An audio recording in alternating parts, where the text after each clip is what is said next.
It was a hot July night in 1991.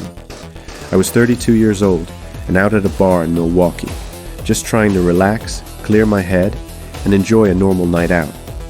I never imagined that evening would turn into the most terrifying night of my life. I was chatting with friends when I noticed a quiet man with a strange look in his eyes. His voice was soft, almost shy. He offered me a beer, and we talked for a while. He seemed polite enough, though there was something in the way he stared at me that made me feel uneasy. But I didn't want to jump to conclusions. People act weird in bars all the time. I brushed it off. At some point, he offered me money, $100, to go have a few beers at his place.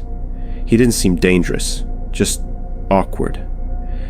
I needed the money, so I agreed. He said he lived nearby, just a couple blocks away. As we walked, he tried to make small talk, but something about the way he spoke felt rehearsed, like he had practiced the words, but didn't really mean them. The tone was flat, detached.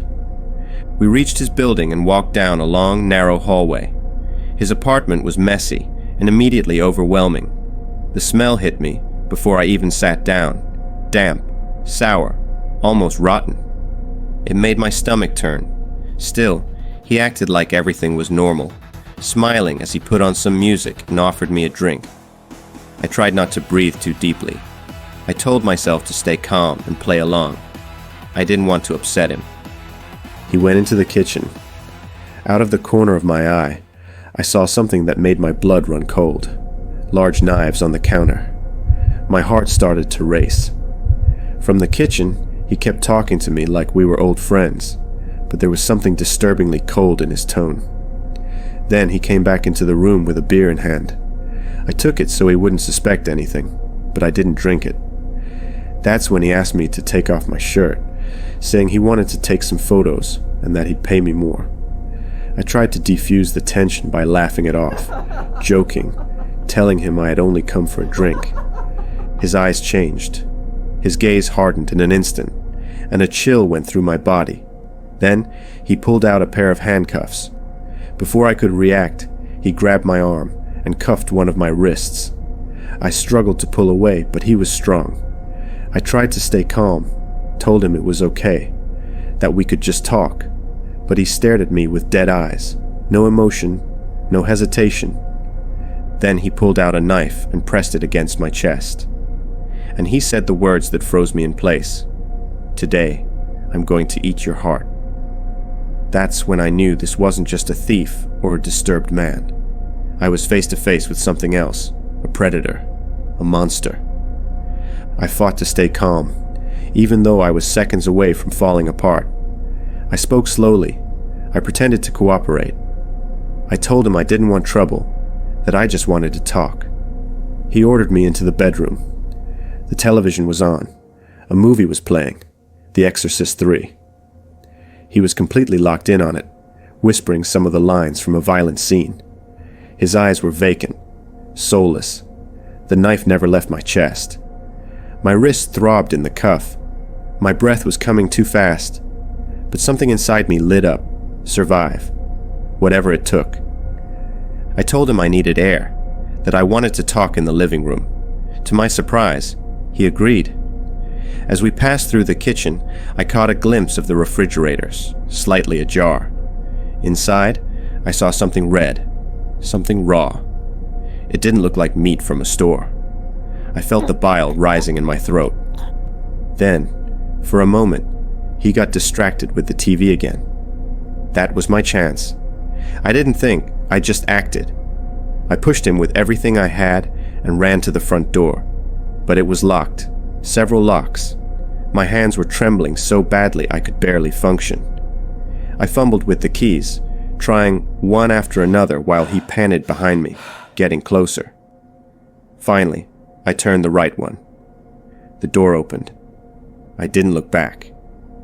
I ran out into the hallway, the metal of the cuff banging against my wrist. I stumbled down the stairs, slammed through the building's front door, and hit the street in full sprint. I didn't know if he was behind me, if he had a weapon, if he was seconds away from stabbing me in the back. I just ran. That's when I saw a patrol car. I waved my cuffed arm and screamed with everything I had. The police slammed the brakes. I was sobbing, shaking, trying to tell them a man was trying to kill me. One of them grabbed my shoulders and tried to calm me down. I showed them the handcuff. I begged them to believe me. They did. And when they went inside that apartment, what they found was beyond anything I could have imagined. Photographs, human remains, the smell, impossible to forget. That was the night everything changed. Later I had to testify, to tell a courtroom full of people how he said he was going to eat my heart, how he had planned to kill me. In 1992, I gave my full statement, and it helped ensure that the man who almost murdered me, Jeffrey Dahmer, received multiple life sentences. I was there during his trial, sitting quietly among the public, trembling, listening to every testimony. Dahmer confessed to killing 17 men and boys between 1978 and 1991. He was declared legally sane and sentenced to 15 consecutive life terms. What chilled me wasn't just what he did, but how normal he appeared in court. Calm, polite, speaking with composure, no real remorse. He said he hoped God would forgive him, because society never would. But the most disturbing part wasn't what he said. It was what he received. Even after being arrested, Dahmer got letters, money, admiration.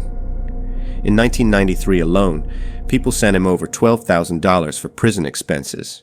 He had pen pals, fans, people who treated him like a celebrity. I remember thinking, how can a monster like that inspire affection? There he was, receiving support, while the families of his victims sobbed quietly in that courtroom. When I prayed for that nightmare to end, I realized the real fight wasn't just against him. It was against the way evil can disguise itself, how it can charm, manipulate, even be admired. I wasn't at his trial by chance. I was there because I survived to tell.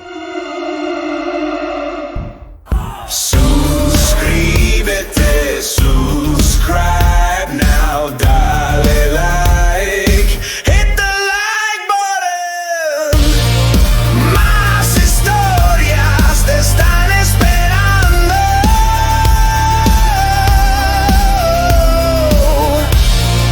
More stories are waiting in the shadows.